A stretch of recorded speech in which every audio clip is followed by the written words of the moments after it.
And welcome to the Citizen Sports Blitz, brought to you by Velocity Sports Performance in Peachtree City.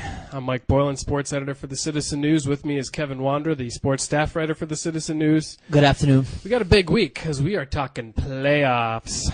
We've got softball entering the state tournament this Friday, 4 softball teams. And then we've got the area volleyball tournament. So let's talk softball first. And let's talk about the team that's not in Quad A that made the playoffs, Sandy Creek. They're in Class AAA. They opened their playoffs at Lanier Point in Gainesville against the Appalachie Lady Wildcats. Lady Patriots are entering this as a 3rd seed. Appalachie's a 2 seed. Should be a really good game. We've talked about Sandy Creek all year having 2 great pitchers. They've got a good hitting team. They're young. There's only 2 seniors on the team, Kevin. So whatever they do this year, their expectations for next year are that much higher. But what do you know about Appalachie? They lost to region champion Oconee County 5-0 in the region final, and they've been shut out by them on September 6th in the morning game last Saturday.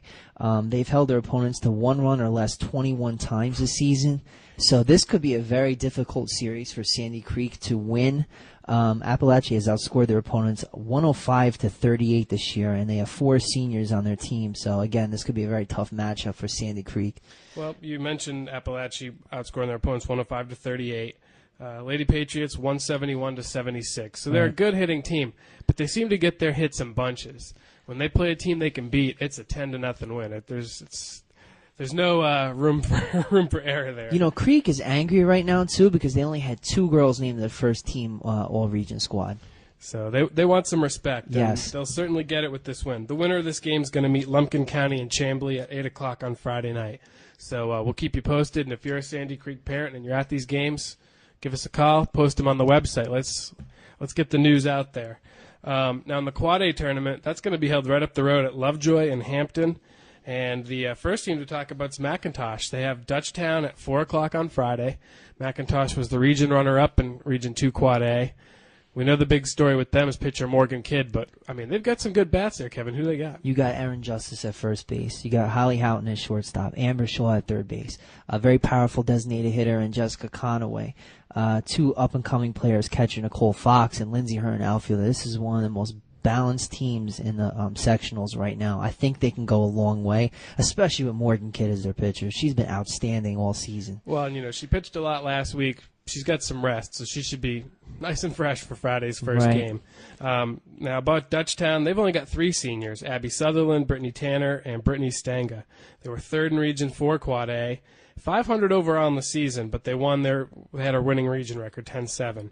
And when they win big. They've won 11 games by 4 runs or more, so this is a team you don't want to get behind. It'll be tough to come back. I'll be surprised if they get past McIntosh, though. I would be surprised, too. I would think McIntosh has this. Now, the winner of this game is going to face the winner of Lee County and Wayne County at 8 p.m. Friday. So that's a big game. Also up at Lovejoy, Whitewater takes on Jones County Lady Greyhounds. Whitewater is 22-9-1 on the season. They're the 3 seed from 2 Quad A. They're a young team.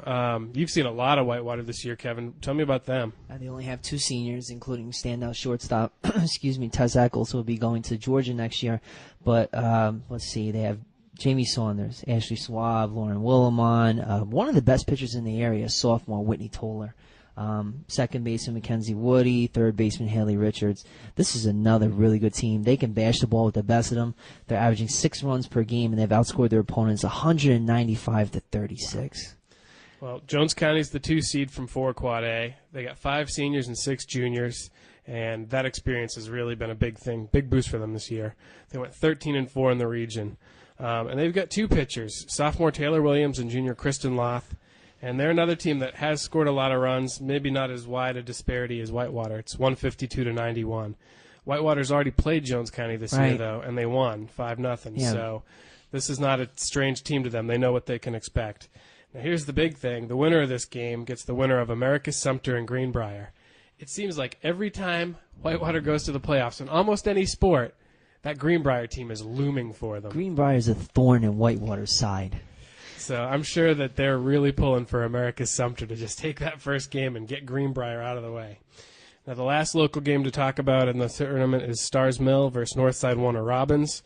Stars Mill was the 4 seed from Region 2 Quad A, which is a little lower than I think they thought they would enter the tournament or enter the state tournament as. Totally agree. They got a lot of seniors on this team. There's 7 of them.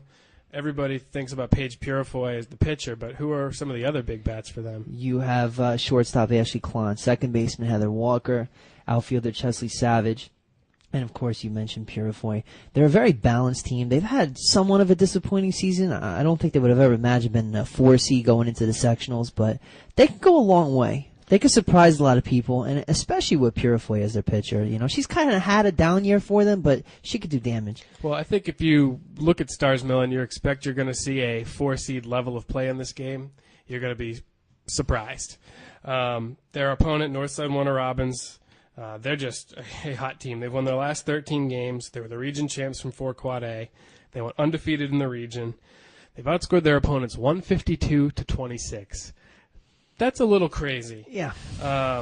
They've got a young team. I mean, 5 freshmen, 2 sophomores, and then 4 seniors and 3 juniors. So it's a pretty good balance. There's going to be a lot. I mean, they're just going to reload next year. And these two teams have played each other. They went 8 innings earlier this year, and Northside Warner Robins pulled out the victory 3-2. So this series could go either way. Right. Now the winner of this game gets Evans and Bainbridge at 8 o'clock. And again, if you're going up to these games, we're going to catch the 4 o'clock games. We've got football to cover that night. So if you're at those 8 o'clock games, please come home and post those scores on the internet. We're going to take a quick break, and then we'll come back and talk a little bit of volleyball. It doesn't matter what sport you play. It doesn't matter what position you play. It doesn't matter whether you're turning pro or just starting out. It doesn't even matter how old you are. If you want to maximize your potential, you need Velocity Sports Performance. Velocity Sports Performance. Maximize your potential. We guarantee it.